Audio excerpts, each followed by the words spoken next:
एक प्रश्न विचारायचा होता, एका डझनमध्ये 12च का नग असतात? दीदीनं प्रश्न विचारला आपल्याला की एका डझन मध्ये किती नग असतात? 12च नग का असतात? बघा आता विषय कसा आहे, हे जे डझन नावाची प्रोसेस जी आहे भारतामध्ये, ही फ्रेंचांनी आणलेली आहे 500-600 वर्ष आधी. तसं आपणही ते वापरत होतो आधी, परंतु तुम्हाला माहिती आहे आपल्या राशी किती आहेत? 12. महिने किती आहे? 12 आहे ना. मग आता हे एकदम करेक्ट रिझन नाहीये. आता ही जी 12 जी संख्या आहे, या 12ला आहे ना 1 न भाग जातो, हे आपल्याला माहितच आहे. अजून किती न भाग जातो? अजून किती न जातो?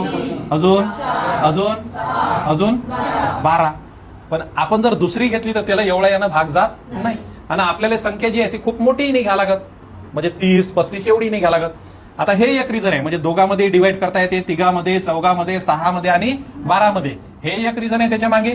आणि याच्यापेक्षाही महत्वाचं रिझन हे आहे, कधी कधी आपल्या असं प्रश्न डोक्यात येते की 10ला आपण 1 डझन काऊन नाही म्हणत, 10 वस्तूले, त्यात आणखी सोपं गेलं असतं आपल्याला मोजाले. आता मला सांगा, समजा हा बॉक्स आहे, हा बॉक्स अशा पद्धतीने बनवले जाते, याच्यामध्ये जे समसंख्या आहे 10 ती बरोबर फिट होत नाही. कशी पहा, आता पहा 1 2 3 4 5 6 7 8 9.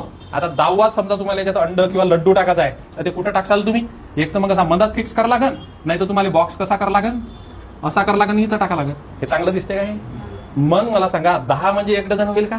मग तेच जर समजा 12 नग असले, 12 नग, तर ते बरोबर 1 डझन मध्ये आपण त्याला काय करू शकतो? रूपांतरित करू शकतो. कसं? आता बघा 1 2 3 4. आता पहा 1 2 3 1 2 3. आता बॉक्स तयार झाला की नाही? मग हे 12 नग किंवा 12 अंडे बरोबर त्या बॉक्समध्ये बसतात ना.